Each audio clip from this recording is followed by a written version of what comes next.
Hello, hi everybody. My name is Florence, representing McKinney Senior Citizens Association.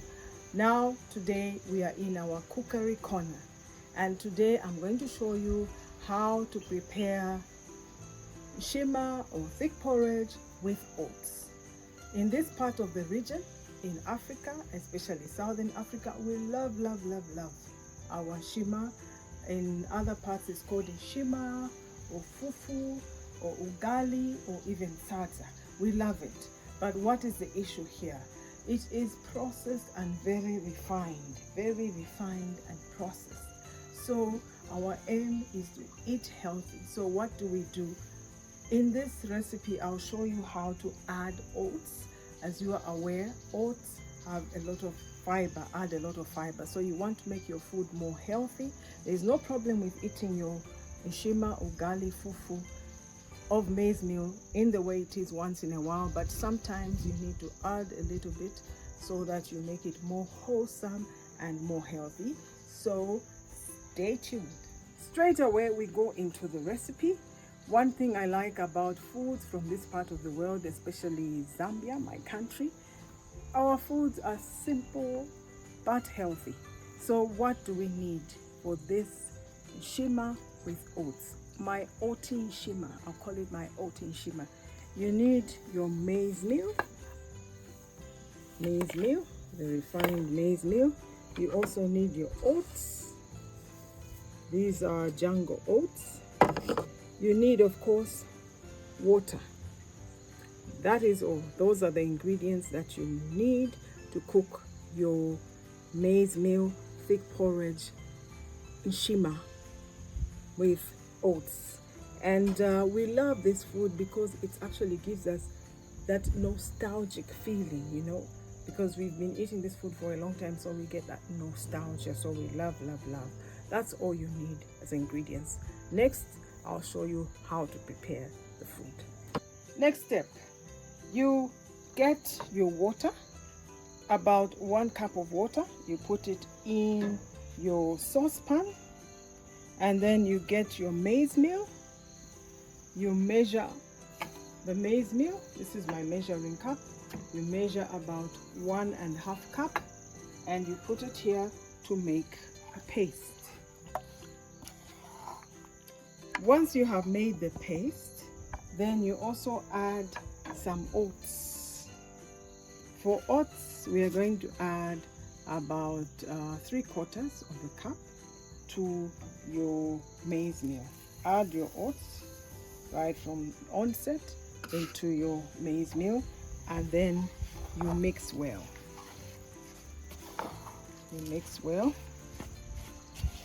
And then we'll move to the next step.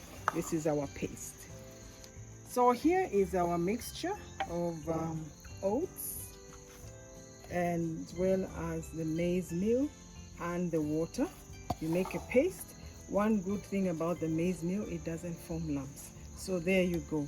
The next thing that we have to do is to add hot water. As you can see, this is my kettle. I have already boiled the water. So you add your hot water to the paste, and then you put it on your stove and you begin to mix. You mix well until it thickens and looks like porridge.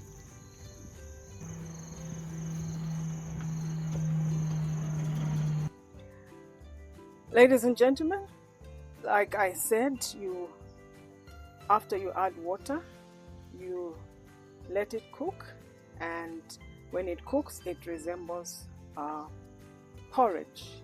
I think everybody's familiar with what porridge is like. So there we go. You look at that mixture. There it is cooking, and you let it cook for about 15 minutes. About 15 to 20 minutes. So after 15 to 20 minutes, sometimes people ask me, how do you know that the Nshima maize meal porridge is cooked? The simple answer is there is a smell. It does actually smell that nice cooked aroma. There's that lovely smell of porridge. Then you know that it's cooked, but it's about 10 to 15 minutes. So my porridge is ready for me to start adding maize meal to make the fufu, the nshima, the ugali, the salsa. So it is ready. As you can see, it is now time for me to start cooking.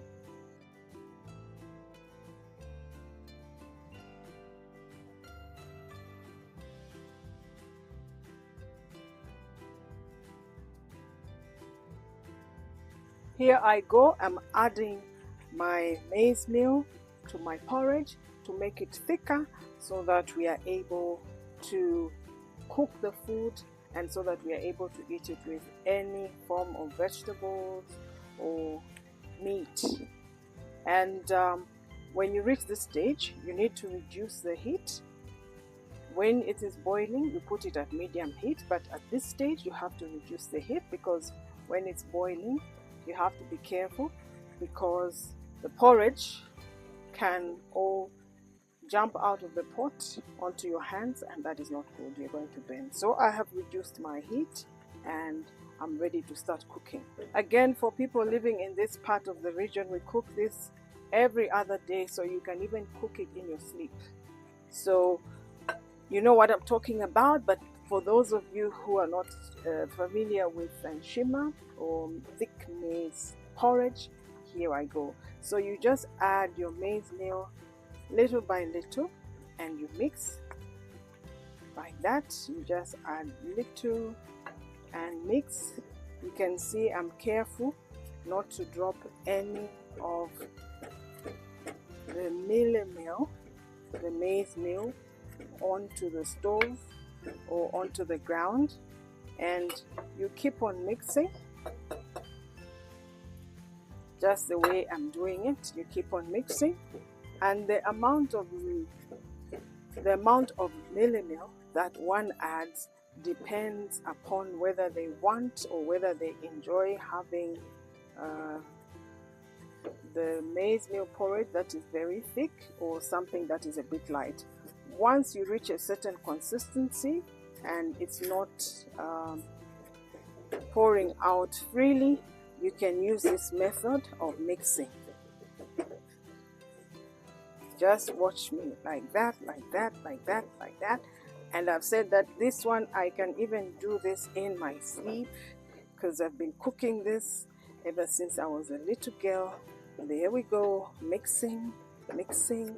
It's still quite soft. You can see how it's dropping freely. It is still quite soft. Some people like their meal at this stage, but here where I come from, we prefer it to be a little bit thicker. So at this stage, what we'd usually do is to cover the pot and allow the maize meal porridge to bake for about 5 to 10 minutes. This is good because it gives your maize meal porridge, your nshima, your fufu, it gives it a very nice aroma. So I'll cover it and allow it to bake for about 10 minutes. Then we'll do the final mixing and it'll be ready. Ladies and gentlemen, 10 minutes has passed. Now we are in the final stage of our cooking. We have baked our maize meal porridge, thick porridge, and you can see it has even thickened just a little bit, but it's still light. So I just need to add a little bit more maize meal just to give it that touch at the end of my cooking. So you see how I mix. This is how we mix it so that it doesn't fall out of the pot. So the mixing, this is the best way to mix when you're cooking your maize meal. You mix it like that, like that, like that. You can see it has even turned brown on the edges as a result of the baking. But this is good because it gives it that very nice flavor, that very nice aroma that reminds you of home, sweet home. So I'll just cover it again just for a few minutes, about 2 to 3 minutes, so that the maize meal separates from the pot. Ladies and gentlemen, we are now at our final stage. I can smell the maize meal. It smells so good. I have already cooked my chicken. I've cooked chicken and I've cooked sweet potato leaves. I'm going to enjoy this Nshima, this food. So what we do is, this is my saving plate. So what we usually do is we take some water and pour a bit of water into the plate and just let it, go all over the dish. This step is for us experts cooking the fufu, the Nshima. After it has baked for the last 3 minutes, you place it well like that, and then you take it out of the pot in this manner. Just watch me. 1, 2, 3. There it goes. And what we do is we mold it nicely like that. Mold it nicely, and you can even use your cooking stick to just mold your Nshima nicely. If you wish, you can take it out in bits according to the number of people that are eating. But where I come from, in my tribe, this is how we prepare your Nshima. So there is your Nshima.